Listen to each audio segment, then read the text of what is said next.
Participe! Vamos juntos fazer a diferença. Escola de Pais do Brasil. O menor caminho entre pais e filhos. Gente, a minha palestra ela vai ser bastante pragmática.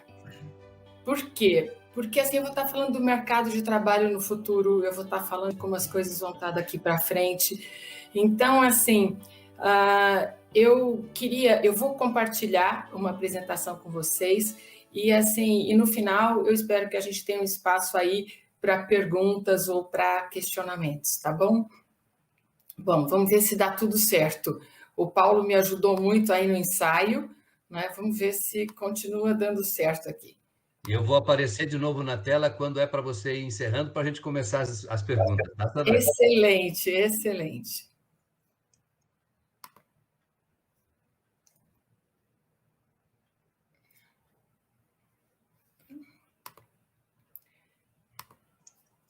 É assim, opa. Ainda não vimos nada, está transparente. Isso, só um segundinho. Tranquilo. Pronto, acho que agora já está compartilhando, certo? Isso, está compartilhado. Contigo. Ótimo. Gente, eu vou estar falando nos próximos minutos das competências fundamentais para o trabalho do futuro. O que são competências? Competências são qualidades profissionais. São qualidades que impactam na performance dos indivíduos dentro das organizações.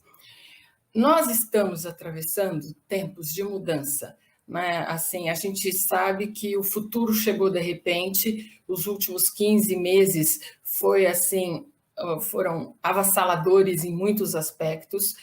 Assim, estamos atravessando tempos bastante desafiadores, né? É só a gente ver quantas empresas estão quebrando, quantas empresas estão concordatárias, assim, toda essa crise impactou muitos setores, né? Assim, a gente está vivendo tempos de mudanças aceleradíssimas, né? Cada dia é um dia completamente diferente. Vai ter vacina, não vai ter vacina, o dólar aumentou, o dólar caiu. Então, assim, eu acho que aquilo que falou, um dia de cada vez, realmente é o que faz a gente manter a sanidade. A gente está vivendo uma disrupção, um desenvolvimento tecnológico aceleradíssimo, né? Toda hora a gente vê nuvem, é stream, é muito desafiador a gente acompanhar toda essa mudança tecnológica. Estamos vivendo tempos de crises de valores, crise financeira, crise econômica, crise em vários aspectos, conflitos, porque crises geram conflitos, porque tem menos dinheiro, menos tempo, menos tudo, de incerteza, de instabilidade, de polarização, né? As pessoas brigando por causa de política, por causa de coisas ridículas, radicalismos de todos os tipos, fora a pandemia, coronavírus, etc, etc, etc. Então, se a gente pensar ainda no nosso país, a coisa fica um pouco mais complicada, né? Assim, o The Economist, vocês sabem que é uma publicação super importante que impacta muito na economia, né, do mundo todo. Nós fomos capa várias vezes.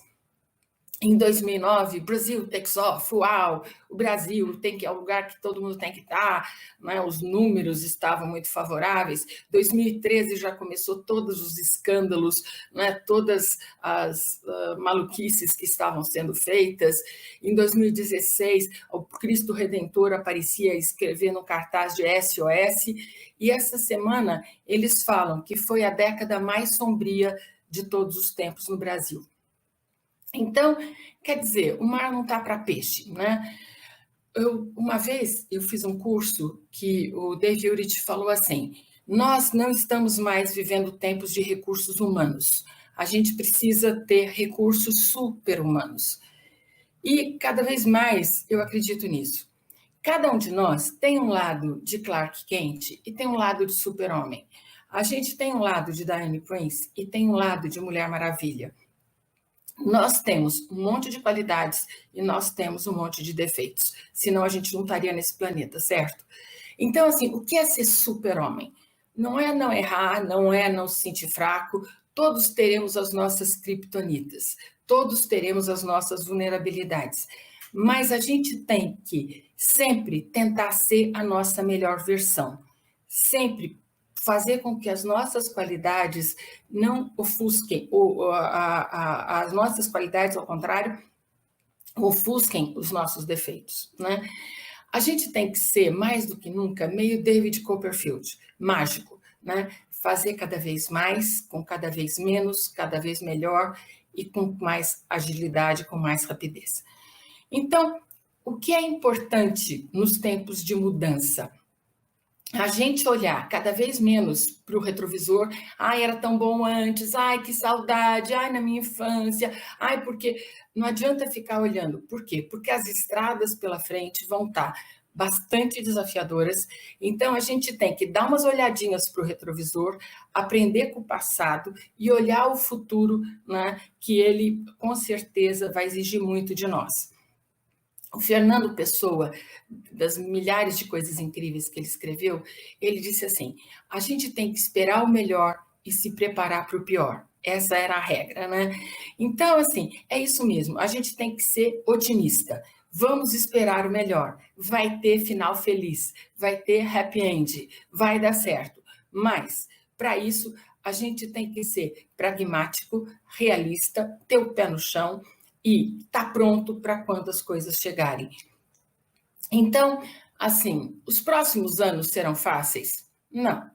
A gente sabe o quanto que a pandemia acelerou ainda mais a crise que a gente estava vivendo, né? A gente sabe que vão ser tempos bastante turbulentos. É como se a gente estivesse dentro de um avião e alguém dissesse para nós: amarre seus cintos que vai ter turbulência. Vai ter turbulência. Mas o que a gente precisa ter consciência? Durante muito tempo, nós jogamos frescobol, né? Assim, anos 60, anos 70, a década do milagre, né? Daí veio a década de 80, a década perdida. E o século XXI não é frescobol, é rugby, né? Então, a gente vai ter que usar muitos dos nossos skills, dos nossos conhecimentos, das nossas habilidades para enfrentar esse jogo. Se a gente começar a achar, não, vai ser fácil, não, assim, vai ser difícil, mas vai dar certo. Mas quanto mais preparado a gente estiver, melhor. O que não muda? O que as empresas nos últimos anos querem são atitudes positivas, pessoas que tenham muito caráter. O que é caráter? É fazer o que é certo quando não tem ninguém olhando. É como você trata as pessoas que humildes, que não vão poder te ajudar de alguma forma. Caráter é quando você não muda, né, o seu comportamento, mesmo quando você tem poder. Então, caráter é uma coisa muito importante. Outra coisa que as empresas querem cada vez mais é brilho no olho, que é energia, entusiasmo, otimismo, né? Assim, ter uma coisa de esperança, de olhar a luz no fim do túnel. Outro é faca no dente. O que é faca no dente? É combatividade, é foco em resultado, é querer ser cada vez melhor, aprender cada vez mais, né? É uma competição positiva.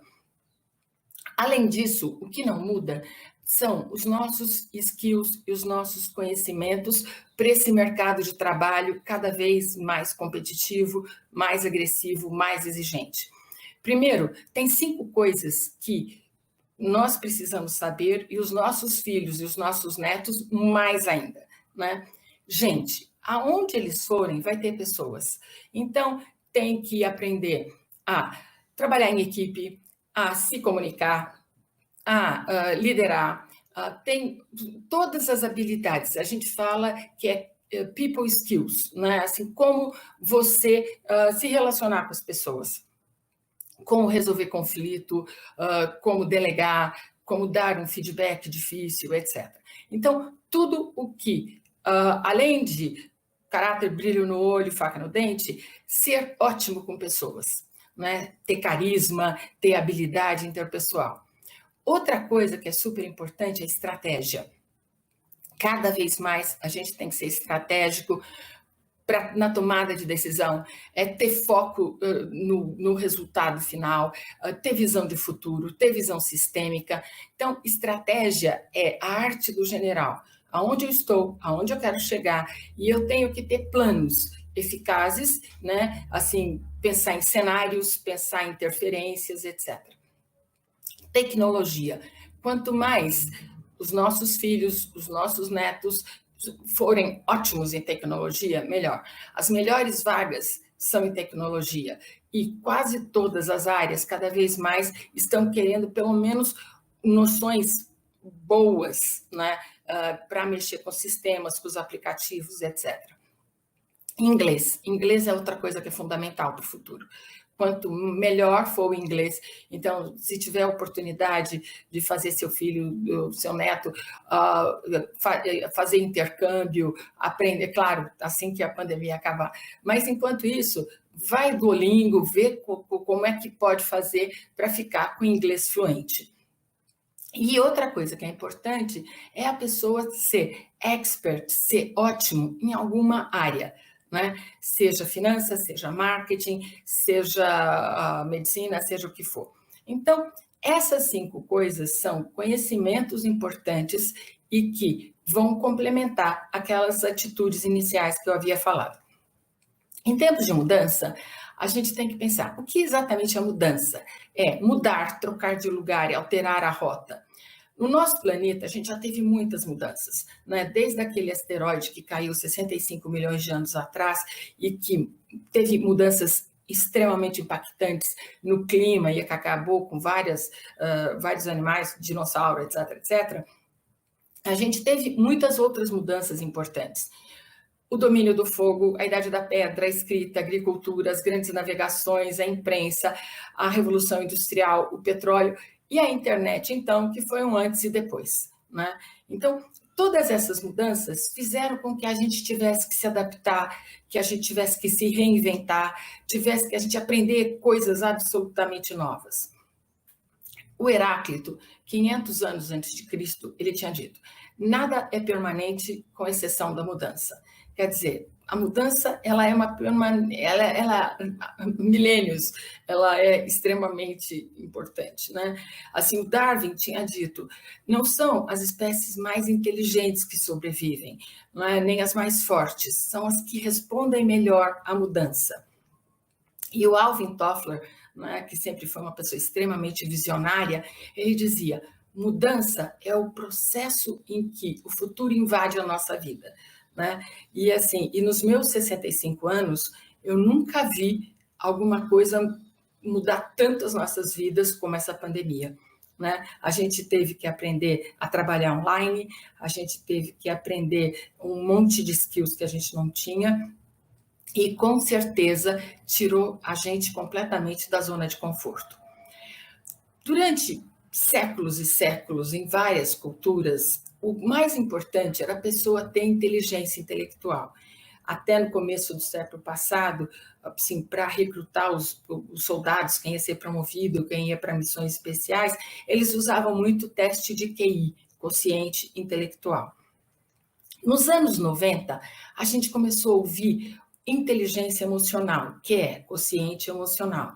Olha, é muito importante você ter inteligência intrapsíquica, que é o lado Gandhi, que tem a ver com caráter, com índole, com empatia, com sensibilidade, com gratidão, com perdão, que é o quão forte e o quão generoso, altruísta, maduro você é.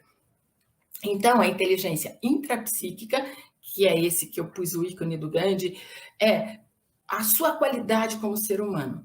E a inteligência emocional também tem a ver como você é com os outros, a sua inteligência interpessoal, que é o people skills que eu já falei lá atrás, né? Comunicação, trabalho em equipe, liderança, negociação, etc. Só que chegou o século XXI, e o que a gente está ouvindo cada vez mais é a inteligência adaptativa, ou QA. Isso foi trazido, esse conceito, pelo Stuart Parkin, que fez um trabalho incrível, e ele fala bastante de que, mais do que nunca, essa inteligência que vai definir, né, o sucesso ou não dos indivíduos e das organizações. O que é exatamente inteligência adaptativa?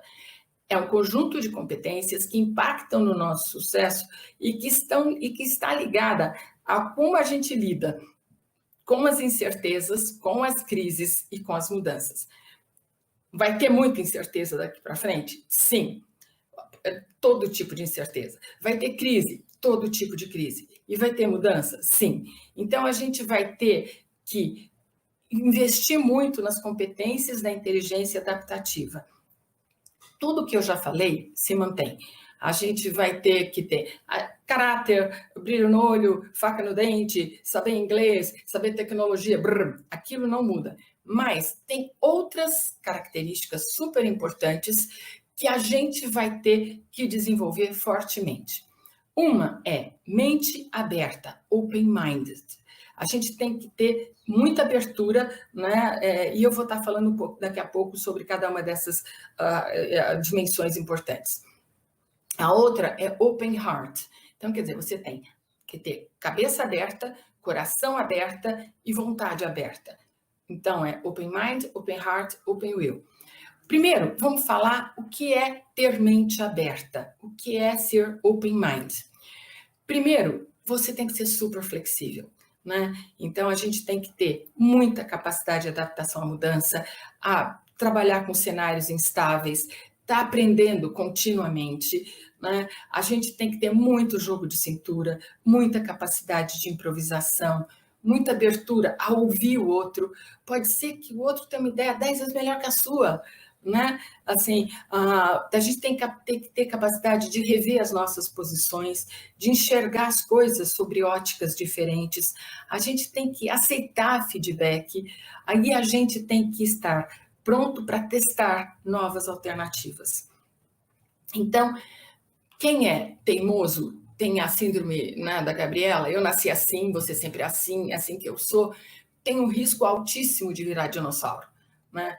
Então, a gente tem que ter muito traquejo, muita flexibilidade e muita adaptabilidade. Com certeza, essa é a característica mais importante da inteligência adaptativa do Open Mind. A segunda é criatividade. Por que criatividade é importante? Porque criatividade tem a ver com resolver problemas. E o que a gente mais vai ter daqui para frente é problema. Então, a gente tem que aprender a resolver problemas velhos com soluções novas, que é inovação, ou problemas novos com soluções velhas, que é senso prático. Então, quanto menos a gente complicar as coisas, melhor. Keep it simple. Não complica. Quem gosta de complicar é gente burra e míope. Então, a gente tem que desenvolver cada vez mais capacidade de resolver problemas com alternativas eficazes, né? E testando e procurando inovar sempre que necessário. Outra competência super importante do Open Mind é autodesenvolvimento. Por que é auto? Ninguém ensina nada para você, é você que aprende. A gente tem que ser, né, o agente desse processo. O que é desenvolver? É tirar do invólucro, é aprender, é evoluir, é buscar ser a nossa melhor versão.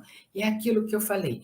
Quanto mais a gente investir em estudo, quanto mais a gente rever as nossas atitudes, os nossos comportamentos, mudar os nossos hábitos, quanto mais a gente se desenvolver no aspecto físico, psíquico, intelectual e espiritual, mais a gente vai estar conseguindo esse processo, né, de ser a nossa melhor versão. Outro é estratégia, que eu já falei que é muito importante, né? A gente tem que ser estratégico, a gente tem que analisar os riscos, analisar as oportunidades, analisar as consequências, fazer planos eficazes, quem vai fazer o que e quando, né? Então, assim, o que eu quero?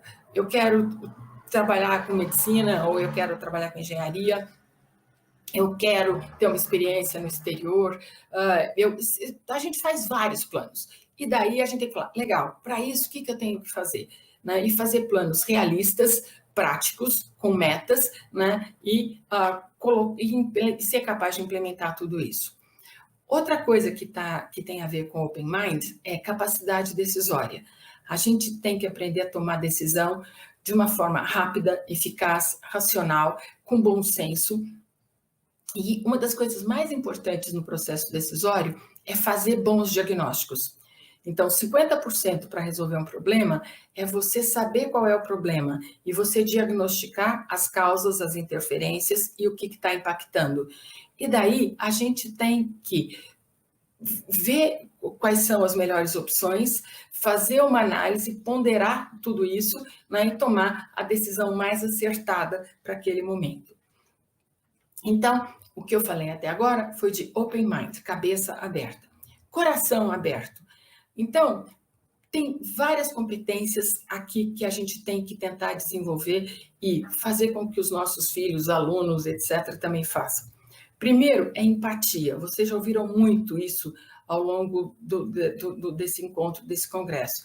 Então, o que é empatia? É capacidade de compreender os sentimentos do outro, é capacidade de se colocar no lugar do outro. Em pessoas que têm empatia, elas são sensíveis, elas têm compaixão, elas têm uma coisa genuína de querer entender e ajudar o próximo, né? Então, assim, a gente liga muito empatia com generosidade, com sensibilidade, etc.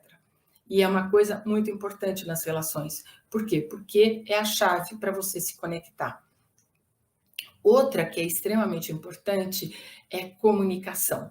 Né, comunicar, é como você se conecta. Então, você tem que se comunicar com a cabeça e com o coração das pessoas. Né? Então, você tem que falar coisas inteligentes, coisas que façam sentido, e ao mesmo tempo você tem que tentar falar com verdade, falar com sensibilidade, né? Tem que passar a verdade no que você está falando. Então, quanto mais a gente desenvolver essa competência, mais sucesso a gente vai ter. Então, não basta ter ótimas ideias, a gente tem que saber expressar essas ideias, né? Tentar difundi-las, tentar persuadir as pessoas, né? Tentar ser assertivo, que é firme, falar com clareza e falar com objetividade. Outra coisa que é extremamente importante é trabalho em equipe, colaboração, cooperação, pensar no placar. Isso é uma das coisas que eu fico mais triste atualmente no Brasil. Em vez de todo mundo se unir, né, STF, governo, todo mundo, gente, vamos lá, vamos que vamos, a gente vê um monte de gente torcendo para o jacaré. Né? Então, assim, as pessoas pensando muito mais em si mesmas do que no coletivo, do que no país, do que na sociedade. Então, colaboração é fundamental. A única coisa que vai tirar todos nós do buraco é trabalhar em time, trabalhar de uma forma interdependente, não pensar em si e pensar, assim, no placar, né? O jogo que importa. Liderança. Liderança é tirar o melhor do outro, é ser coach, é ser mentor, é inspirar, é ensinar tudo que você sabe, é compartilhar tudo que você pode, é dar espaço, dar autonomia, dar feedback, treinar as pessoas, fazer com que elas sejam ótimas no que fazem. Então, o líder não é o que manda, é o que dá um ótimo modelo, é o que tem valores muito positivos, é alguém que faz com que as pessoas acelerem o seu aprendizado. Mediação. Numa época de tanto conflito, mediar conflito, tentar fazer com que as pessoas se ouçam, falar com que tenha menos radicalismo, fazer com que as pessoas percebam que dá para a gente ter soluções ganha-ganha, ninguém precisa ter mais que o outro, passar por cima do outro.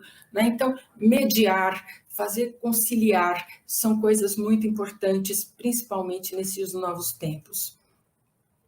E, finalmente, eu queria falar de Open Will, né, que tem a ver com autogestão. A primeira coisa mais importante que está relacionado com caráter é coerência. O que é coerência? É coerência entre o que você fala e o que você faz. Tem a ver com maturidade, tem a ver com integridade, tem a ver com congruência e tem a ver com o que eu já disse, fazer o que é certo. Né? A gente tem que ter coragem para fazer o que é certo sempre e não o que é fácil. Então, com certeza, né, assim, da Open Will, da autogestão, coerência é a competência mais importante de todas. Daí vem a autodisciplina. Autodisciplina tem a ver com foco, com implementar os planos, mesmo que eles sejam difíceis, tem a ver com resiliência, tem a ver com não medir sacrifício, tem a ver com autodomínio, persistência, perseverança, etc. Deixa eu dar um exemplo. Então, eu preciso parar de fumar. Eu fui no médico, eu estou com problema no pulmão, eu sei que aquilo vai ser péssimo para mim, e eu fumo um maço de cigarro por dia. Então, eu sei o porquê. Ótimo. E eu quero parar de fumar. Mas 90% vai depender da minha autodisciplina. Pode ser que eu saiba que aquilo é nocivo, que eu saiba que aquilo é perigoso, eu quero muito, mas para eu conseguir mudar um hábito, ou eliminar um hábito ruim, ou implementar um hábito saudável e que vai me fazer bem, que vai me fazer ter mais saúde, ou mais inteligência, ou mais estratégia, ou melhorar meu inglês, ou emagrecer, seja o que for, eu vou precisar muito de autodisciplina.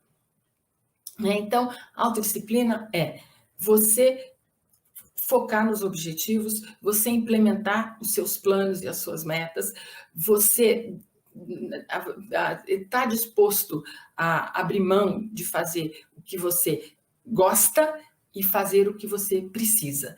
Então, a gente precisa ter autodisciplina na saúde, né? A gente precisa ter autodisciplina no estudo, a gente precisa ter autodisciplina no trabalho, a gente precisa ter autodisciplina no lazer, né? Então, o que é ter disciplina na saúde? Dormir pelo menos 6, 7 horas por noite, comer de uma forma saudável, né? Beber muita água, fazer atividade física, não fumar, não beber, não se drogar, etc, etc, etc. O que é autodisciplina no trabalho? É ser muito competente, é ser muito comprometido, é ter cabeça de dono, é dar o seu máximo, é ajudar o máximo possível os clientes externos e internos, é você prometeu, entrega, falou, faz. Autodisciplina no estudo é ser estudioso, fazer as lições de casa, dar o seu melhor, né? Ser um agente do seu próprio aprendizado. No lazer, ter lazer que faça você ser melhor, ou na saúde. Então, assim, vou nadar, ótimo, porque vai ser ótimo para minha saúde. Ou vou fazer teatro amador, vou ficar mais desenvolto, vou ficar mais comunicativo. Ou vou viajar, vou em museu, vou me interessar por arte, vai aumentar minha cultura geral. Então, tudo que faz você ser melhor é lazer de qualidade, para isso precisa autodisciplina. Autocontrole. Autocontrole também é muito importante. Você conseguir gerenciar a sua ansiedade e transformá-la em energia, gerenciar a sua impulsividade e transformá-la em espontaneidade, você reagir proporcionalmente diante da circunstância, né? Então, o que é importante no autocontrole? A gente cada vez mais meditar, fazer terapia quando necessário, fazer trabalho voluntário, ajudar o próximo, respirar. Tem várias técnicas de autocontrole, né? E em tempos de crise, autocontrole é muito, muito importante. Resiliência. Resiliência é essa palavra que a gente mais tem ouvido, né, nos últimos tempos. É como a gente enfrenta, como a gente aprende e como a gente se recupera da crise, né? Aquela coisa de levanta, sacode a poeira e dá a volta por cima. Então, isso tem a ver com força interna. Às vezes a gente fala, nossa, essa pessoa passou por tantas adversidades, passou por tantos problemas, teve tantas perdas, tantas crises, e ela está de bom humor, e ela está otimista, né? Isso fala de resiliência, que é uma capacidade de regeneração. Outra competência super importante é protagonismo. O que é protagonismo? É você ser o diretor do filme da sua vida. É você sentir que é você que faz os planos, é você que escolhe a locação, é você que escolhe os protagonistas. Então, de repente, você percebe que tem pessoas muito tóxicas, amigos tóxicos, um chefe tóxico, pessoas que te fazem mal. Você, como diretor do filme, pode desescalar essas pessoas da sua vida. Você pode, que elas estão te atrapalhando, te acabando com a sua autoestima, acabando com a sua alegria de viver, etc. Então, a gente, como diretor do filme, primeiro tem que escolher que tipo de filme vai ser. Olha, vai ser aventura romântica, vai dar certo, vai ter final feliz, vai ser super bacana, né? O que é muito neurótico? Ai, tudo acontece comigo, ó dia, ó azar, mimimi. Então, tem pessoas que optam, inconscientemente, é óbvio, por terem um filme que seja uma tragédia, que seja um drama, né? Um filme de terror, que é pior ainda. Então, não, meu filme vai ser aventura, comédia romântica, final feliz. Uau! O que eu quero fazer? Quero viajar muito? Quero morar fora? Ou quero ficar aqui? Ou quero trabalhar numa ONG? Quero ajudar a minha comunidade? Seja o que for, a gente tem que pensar no sonho, elaborar esse filme, fazer um plano estratégico e ser o ator ou atriz principais desse filme. Não ser coadjuvante do filme alheio. Ah, eu sou filha da Marília. Ah, eu sou esposa do Ricardo. Tudo bem, sou filha da Marília, sou esposa do Ricardo, sou mãe da Renata e do Maurício, sou avó da Mai e do Tite. Ótimo. Mas, com relação à minha vida, com relação ao meu destino, a gente tem que ter protagonismo. Protagonismo vem do grego e quer dizer principal lutador, né? Principal. Então, é isso que a gente tem que fazer. A gente tem que ser diretor do filme da gente e tem que ser o principal ator deste filme. Se vocês depois, eu vou mandar todo esse material para vocês, né? E quem quiser saber mais de inteligência adaptativa, nesse link, vocês podem ter acesso aí a um podcast super legal, né? E que fala bastante sobre isso também. Então, basicamente, o que eu queria falar era isso, e eu queria abrir um tempo para perguntas, e deixa eu ver aqui se eu consigo desligar. Pronto, espero que sim. Quanta riqueza, Sandra Beth. Uma aula magnífica, Sandra. Obrigada Obrigada, por é um falar. amor, Cíntia, obrigada. Pessoal dizendo aqui top. Top mesmo. Né? Nós temos aqui muitas participações pelo chat, né? A gente gostaria de destacar algumas inspiradas em sua fala, enaltecendo e, ao mesmo tempo, destacando, né, como aspecto importante o que você veio colocando. Mas eu começaria por uma pergunta, né? O que os pais podem fazer quando percebem que os filhos estão tomando rumos não desejáveis? Essa pergunta vale $1 milhão. Assim, primeiro, eu vou voltar nela, mas o ideal é que a gente seja muito proativo, muito estratégico e comece muito cedo a plantar boas sementes. A formação da personalidade, do caráter, como vocês sabem, são os primeiros 7 anos. Então, quanto mais a gente investir nesse comecinho, melhor, porque daí a gente vai construir uma relação de confiança, né? Confiar, fiar junto. Quanto mais a gente confiar nos nossos filhos e quanto mais eles confiarem na gente, melhor. Então, tudo que é valor, princípio, o que é certo, o que é errado, fazer o bem, não machucar a plantinha, cuidar dos animais, o amiguinho, não fala assim, ele vai ficar... Tudo que você puder já colocar nesses primeiros 7 anos vai ajudar muito. Muitas vezes, nós, como pais, trabalhamos para caramba, temos um monte de conta para pagar, somos empreendedores, a gente sabe que não é tão fácil e tem muitas influências, não só dos pais, né? Mas, assim, e nós, mulheres que trabalhamos muito, a gente tem aquela culpa, né? Eu queria estar mais tempo com os meus filhos, queria ficar mais junto. Então, assim, o que é importante, quando você vê que o filho ou está tempo demais no videogame, ou não está estudando, ou está com má companhia, eu acho que a gente tem que explicar o porquê das coisas para ele. Por exemplo, quando minha filha era pequena, tinha uns 7 anos, eu cheguei em casa de uma viagem, tinha acordado às 4 da manhã, tinha trabalhado o dia inteiro no Rio de Janeiro, cheguei em casa às 7 da noite e eu vi que ela estava sentada na sala com a empregada assistindo novela. A minha vontade, falar, que é isso? A gente já conversou 20 vezes, eu não quero que você assista novela. A minha vontade era descarregar um caminhão de melancia. Eu respirei, tinha dormido só 4 horas aquela noite, estava exausta, tinha trabalhado pra caramba. Daí falei, Reca, vem aqui, queria conversar com você. Filha, como foi seu dia? Tudo bem? Ai, mamãe, tudo bem, não sei o que. Ai, eu tô assistindo uma novela super legal, 7x7, 4x4, sei lá como chamar. E eu falei, filha, a gente não conversou que não é uma boa ideia você assistir novela? Mãe, mas todas as mães, as minhas amigas assistem, novela é tão legal e tudo. Eu falei, Reca, sabe quanto custa uma novela? 100 horas. 100 horas da sua vida. Você já estudou tudo para amanhã? Você já fez? Ela tinha 7 anos, mais ou menos.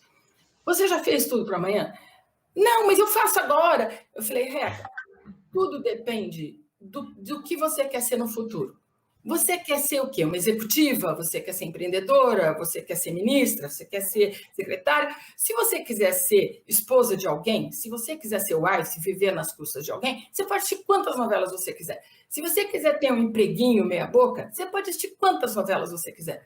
Mas se você quiser ter uma carreira promissora, você precisa gerenciar muito bem seu tempo. E eu fiquei 1 hora, 1h30 atormentando a menina com os porquês. Foi a última novela que ela assistiu. Acho que era o medo de eu ter outra conversa daquela com ela. Então, assim, a gente nunca deve brigar, a gente nunca deve... Lembra do autocontrole que eu falei? Todos nós temos impulsividade, impaciência, mau humor, somos humanos, estamos nesse planeta, não é à toa. Mas a gente tem que se controlar, principalmente com os filhos. A gente não se controla com o cliente. Os nossos filhos são os principais clientes da nossa vida. A gente tem que tratar eles a pão de ló.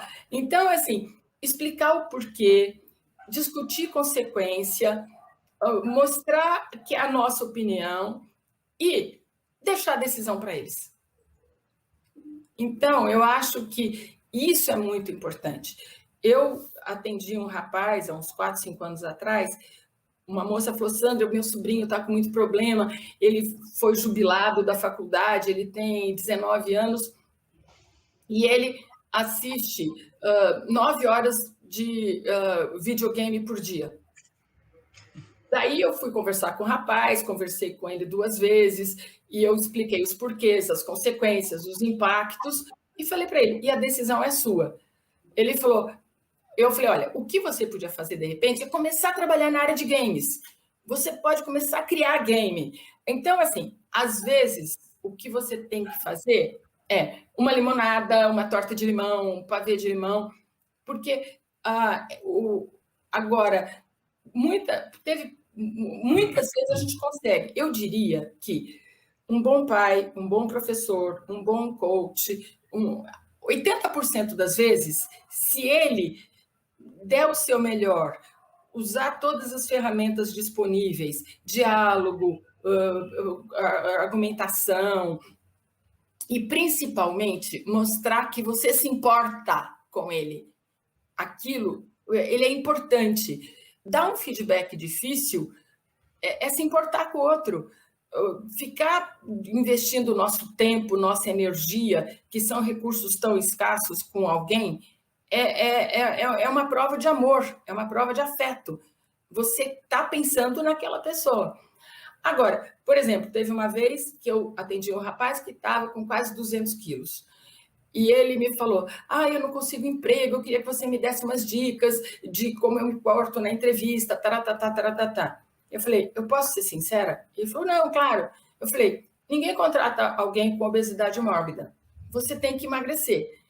Daí ele falou, imagina, isso é um absurdo. Eu falei, pode ser um absurdo, mas são as regras do jogo. Isso mostra que você não cuida da sua saúde, as empresas podem ter medo que você tenha um piripaque, você mostra que não tem muita autodisciplina. Tentei, falei. Eu falei, olha, eu conheço pessoas ótimas, tenho um médico ótimo, eu vou lá com você. Eu fiz tudo que eu pude. Ele falou, eu gosto de ser gordo, eu não vou emagrecer. Eu falei, é uma opção sua. Então, assim, a, a, então, eu acho que a gente, até fazendo aquela analogia meio boba do cavalo, você pode levar o cavalo na beira do rio, mas você não pode obrigar ele a beber água. Então, as pessoas têm livre-arbítrio. Então, a gente pode influenciar até a página 9, mas chega num ponto. Então, assim, a minha dica seria: comece cedo, comece a fazer, né? Assim, passa valores, princípios, o que é certo, o que é errado, droga é ruim, estudar é bom, trabalhar é fantástico, tem que ser bom, propósito. Porque se a gente começa a semear boas sementes, fica mais fácil depois lá na frente. Sandra, ótimo. E realmente trata-se sim de escolhas, né? Escolhas. Ah, o Maurício Nascimento de Oliveira, Nascimento, ele diz, ele só te elogia, né? Parabéns pela palestra, são conquistas de nossas vidas, né? A Neuza Severo também, ótimos comandos, Sandra. Nesse mundo de mudanças, precisamos estar atentos e ter foco, né? A Rosemary Viana diz o seguinte: relações interpessoais é muito importante em nossos dias. É primordial também para quem coordena equipes de trabalho e para a nossa convivência com pessoas em nosso cotidiano, né? E também a Eliane Sakata, ela diz o seguinte: muitos confundem liderar com mandar. E sua fala foi muito pertinente, Sandra. Liderar é potencializar o aprendizado do outro, ser um bom modelo. Então, veja que as tuas reflexões realmente, né, estão muito vindo ao encontro da expectativa das pessoas de como pensar o futuro do trabalho. E eu te perguntaria, Sandra, frente a esse cenário tecnológico, né? Essa dimensão ampla que hoje tem ao a nossa frente. Ontem tivemos uma palestra com o doutor Cristiano Nabuco, né? Você deve conhecê-lo, que é um grande especialista em dependências tecnológicas. O futuro, esse futuro tecnológico. Você salientou muito bem a importância do domínio, pelo menos do inglês, né? Pelo menos do inglês. Como exercitar esta empatia, esta assertividade com nossos filhos? Você salientou muito bem a importância desses direcionamentos até os 7 anos, que é a primeira e segunda infância, né? Nós como pais, nós como professores, efetivamente, assim, em termos práticos, que coordenadas você nos daria para melhor enfrentar este futuro do trabalho frente a esse cenário tecnológico? Assim, eu acho que realmente foi um divisor de águas essa coisa de tecnologia, né? Eu tenho muitos amigos psicoterapeutas e eles achavam que era impossível fazer online. Não, não pode, imagina, tem que ser presencial, divã, etc. E assim, e eles mudaram e estão tendo resultados excelentes. Eu, como sempre eu fiz trabalhos no Brasil inteiro e tinha clientes fora do Brasil, eu uso Skype há mais de 10 anos. Então, eu sempre fiz, de segunda a quinta, eu atendi em São Paulo, presencial, porque eu sempre gostei de encontrar presencialmente com as pessoas. Claro que é muito mais gostoso, é muito mais divertido, você toma um cafezinho, você dá risada. É diferente de quando você está preso ali, né? Tem uma pessoa, às 2, às 3, às 4, às 5, mal dá para ir no banheiro, assim, mal dá para beber um copinho d'água. Mas às sextas-feiras eu trabalhava online. Então, para mim, não foi uma grande. Só que agora não é Skype, né? Tem Google Meet, tem não sei o quê, tem Zoom, tem um monte de coisa. E é pior, cada um é diferente do outro, eu tenho que ficar aprendendo que nem uma maluca. Mas o que eu acho por exemplo, a gente ouvindo a Daniela falar, ela passou verdade, passou emoção, passou sensibilidade, passou um monte de coisa. Então, talvez a gente vá começando a refinar e ver que a voz, mesmo que a gente só veja o rosto da pessoa, porque é diferente quando você olha o body language da pessoa, como ela senta, como ela se porta, porque 93% do impacto da comunicação é não verbal. 7% é conteúdo, como vocês sabem.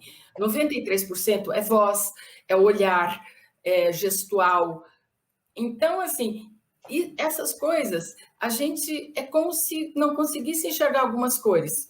A gente provavelmente vai ter algumas mudanças no nosso cérebro que a gente mesmo com uma telinha pequena ou mesmo com poucas informações, a gente vai começar a ficar mais perspicaz, né? Assim, porque, por exemplo, quando eu trabalho há muitos anos com recursos humanos e com seleção e com coaching, treinamento, etc, etc. Às vezes, quando eu ia pegar a pessoa na recepção, o jeito que ela se portava, o jeito que ela estava, já dava 1000 pistas, né? E a gente está perdendo isso. Outro dia eu estava conversando com uma pessoa, um assunto super importante, de repente ele começou a olhar para frente e eu pensei, acho que ele não está sozinho na sala. Ele falou, não, é que tem alguém. Então, assim, aqui a gente não sabe, pode ser que tenha 500 pessoas do meu lado. Imagina a gente está conversando uma coisa super confidencial, uma dificuldade sua, um problema seu, e de repente você está compartilhando espaço com o marido, com sogra, com filho, com o cachorro, com o gato. Aliás, gato e cachorro vivem andando, né, pelas telas. Então, eu não tenho dúvida, Célio, que a gente vai ter que reaprender. Claro que essa pandemia não vai durar para sempre. Tá tendo, daqui a pouco vai ter, que nem nos Estados Unidos, né, vai estar exportando vacina. A gente, com vacina, com os remédios, é como a AIDS. Eu lembro que na década de 80, a AIDS foi um pesadelo para todos nós. E não é mais. Né? Até o próprio câncer. Câncer já foi um super pesadelo, eu já tive 3, estou aqui ainda. Então, a gente sabe que a ciência, a tecnologia vai ter, mesmo, imagina, a gripe espanhola, 100 anos atrás, durou 3 anos. E não tinha antibiótico, não tinha nada. Então, a gente tem que ser otimista. Vai ter, mesmo que venha outra cepa, outra mutação, outra onda, tudo bem, é só uma questão de tempo. Então, porque eu acho que tomar um café com um amigo, almoçar em família, essas coisas não têm preço. Assim, eu que não fiquei os primeiros 3 meses sem ver meus filhos e meus netos pessoalmente, eu quase fiquei maluca, porque o abraço, o contato, essas coisas são muito importantes. Então, assim, o que eu acho? Vai ter mudanças. Por quê? Para que eu vou pagar aluguel se eu posso trabalhar da minha casa? Para que eu vou ficar no trânsito se eu posso fazer home office? Então, eu acho que a gente vai... Tem coisas que vieram para ficar.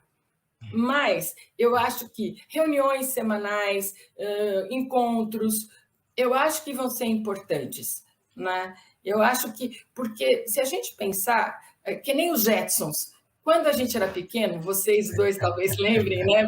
Tem muita gente que fala, Jetsons, o que é isso? Lembra que a gente via aula de academia online, trabalho online, e a gente vai, né? Isso vai ser no ano 3000. Chegou. É verdade. Chegou mais rápido. Mas sabe, Sandra, que tem questões assim muito interessantes dentro desse cenário, né? Deixa eu compartilhar com você aqui o contentamento do pessoal. O Miguel Rosa dos Santos diz, mais uma vez, a Sandra Beth arrasou, né? Precisamos urgentemente investir em inteligência adaptativa, né? Que foi uma questão que você destacou bastante, como questão de sobrevivência nesse mundo pandêmico que estamos vivenciando atualmente, que é bem o que você acaba de dizer. A Rosicler Paulilo, né, diz assim, parabéns, Sandra, realmente temos que nos autocontrolar, termos autodisciplina, sermos resilientes, mas sempre se importar com o outro. Brilhante novamente. O Clélio, né, que eu brinco com ele, que é só tirar o L e fica Célio, né? Ele diz, primor de visão de planejamento para a vida. Sandra, esta está de parabéns. E a EPB, idem, por montar um congresso tão completo e oportuno para o momento. E eu vou aproveitar a deixa do Clélio, né, Sandra, e dizer, nós temos uns minutinhos ainda, que foram realmente momentos muito importantes do Conselho de Educadores, da diretoria executiva para chegar a esta linha, a espinha dorsal do nosso congresso, em que você era uma peça muito importante, né?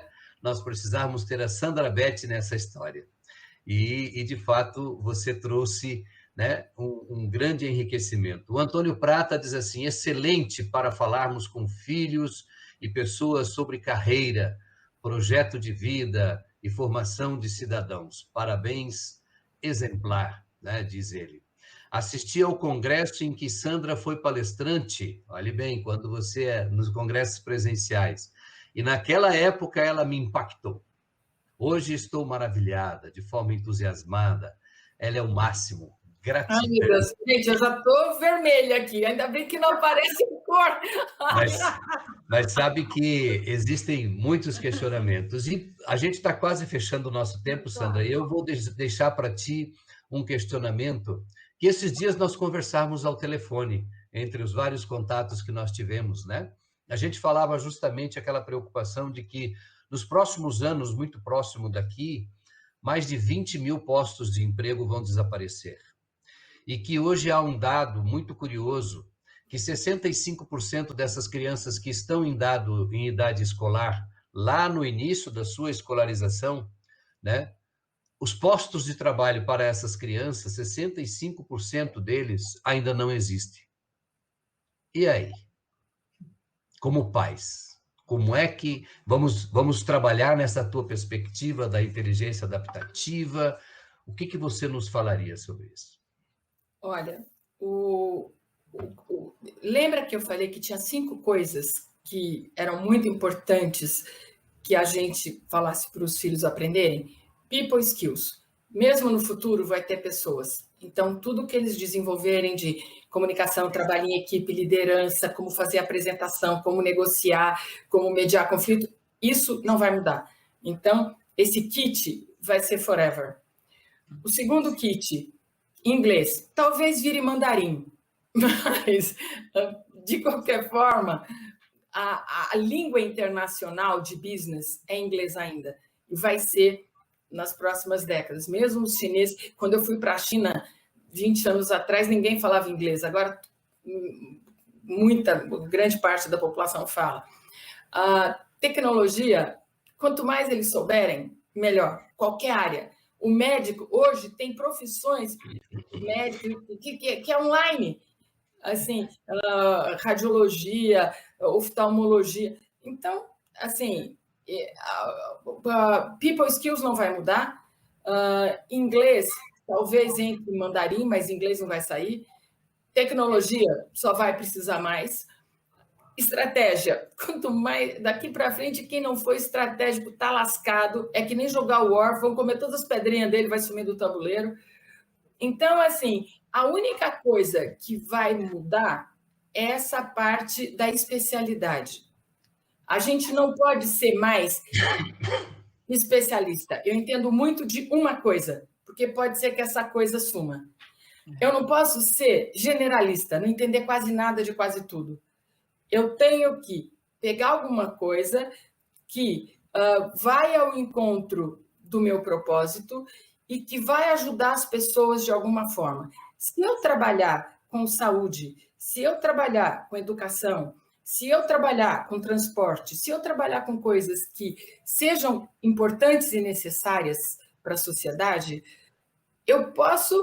vai ter algumas variações, eu vou ter que fazer algumas adaptações, mas se eu trabalho, por exemplo, com pornografia, se eu trabalho com cigarro, se eu trabalho com bebida, se eu trabalho com indústria bélica, são segmentos que eu espero que a gente evolua como sociedade e que, de repente, a gente tem que procurar sempre fazer parte da solução, não do problema. Sandra, eu queria colocar, antes de fecharmos, mais algumas questões que estão vindo do nosso grupo aí no chat, né? A Kátia Tomazelli dos Santos, tem diferença na dificuldade em liderar um grande grupo ou um grupo pequeno? Claro que tem, é mais difícil, mas as regras básicas são as mesmas. Primeiro, você tem que dar um excelente exemplo. Se você quer que o teu time seja comprometido, você tem que mostrar comprometimento. Se você quer que o teu time tenha foco no cliente, você tem que ter foco no cliente. Então, exemplo é o primeiro. Segundo, é diálogo. Você tem que criar canais de diálogo, seja grupinho de WhatsApp, fazer videozinho e mandar, galera, hoje vai ter isso, vai ter aquilo, vamos lá. Então, assim, tem 1000 canais para a gente se comunicar. Então, assim, isso não importa. É claro que é mais fácil 3, 4 pessoas estarem sabendo de tudo do que 500, etc., milhares, etc. Outra coisa é você treinar muito o seu time. Você ensinar tudo que você sabe, você dar feedbacks construtivos. E quanto mais, o mais importante é você fazer as pessoas sentirem que você se importa com elas. A maior necessidade do ser humano é se sentir importante. E as pessoas só se sentem importantes quando elas são ouvidas, elas só se sentem importantes quando a inteligência delas não é subestimada, elas só se sentem importantes quando você respeita o tempo, você responde seu WhatsApp, você responde e-mail, você lembra do aniversário dela, você pergunta se a filhinha dela melhorou, você vê se o pai está com Covid, se já saiu do hospital. Então, assim, eu sempre digo, ter pet dá trabalho, ter filho dá trabalho, ter funcionário dá trabalho. Se você é um pai ausente, é fácil. Se você é um professor relapso, é fácil.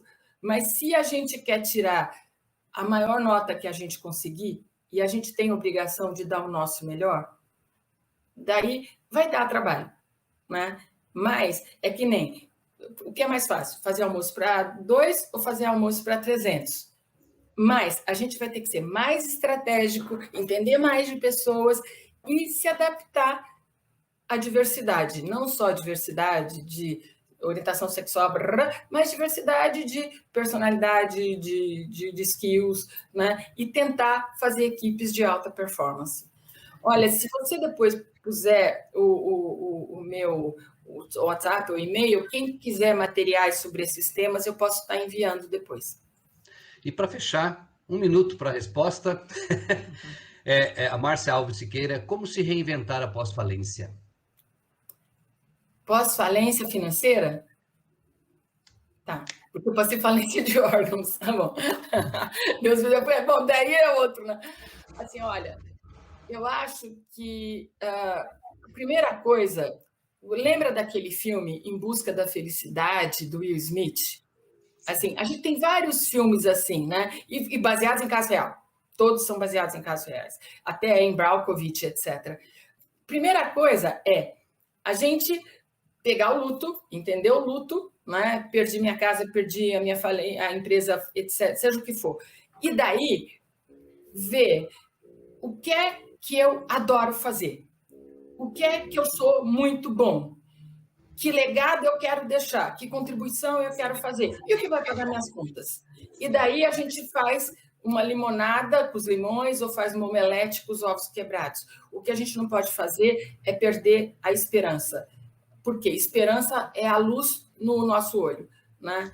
Assim, e assim como o filme do Smith acabou em final feliz, na verdade, na realidade, no filme, assim como o da Erin Brockovich acabou bem, o nosso filme também vai acabar bem. Depende só da gente ser um bom diretor, uma boa diretora.